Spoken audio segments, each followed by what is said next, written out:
it's also a bacteria that feeds on the manganese, and it creates, think of like a coral reef, single cell organisms that build up over time as the generations go on. So when we are treating well water, if you want to come down here,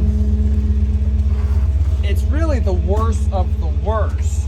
So you're dealing with material that's like this, and so a lot of places, you know, softeners or just a standard cartridge paper filter, people want to try to filter this, and they actually are trying to treat it, because filtration is basically a component of water treatment, which is a lot of different stuff, making it from this totally black, horrendous looking stuff that's murky in your tank. Then we can treat it to make it good enough to not clog up your sprinklers, or at least pretty clear.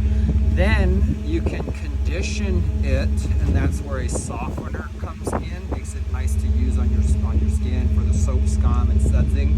But then also, if you want to drink the water, well, this water is technically safe to drink. It would meet your potability requirements, but nobody has ever taken me up on the offer from dipping their water storage tank and drinking it when they see this. So for drinking water, you actually don't want reverse osmosis. That's totally the lack of all minerals and anything like that.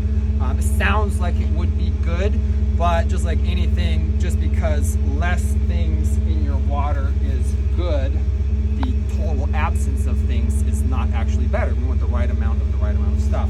Potassium chloride comes to mind, table salt, Epsom salt is another type of magnesium, those sorts of stuff. So that's what's in Dasani bottled water. Then Aquafina is just reverse osmosis. Arrowhead has that earthy taste. That's going to be more alkaline, more minerals in there. So if you want to go from raw well water that you can't wash your whites in, or you wouldn't want to take a shower in because it's all murky, to delicious drinking water, then, you know, that's something that we can at least educate the customer on, is our whole thing.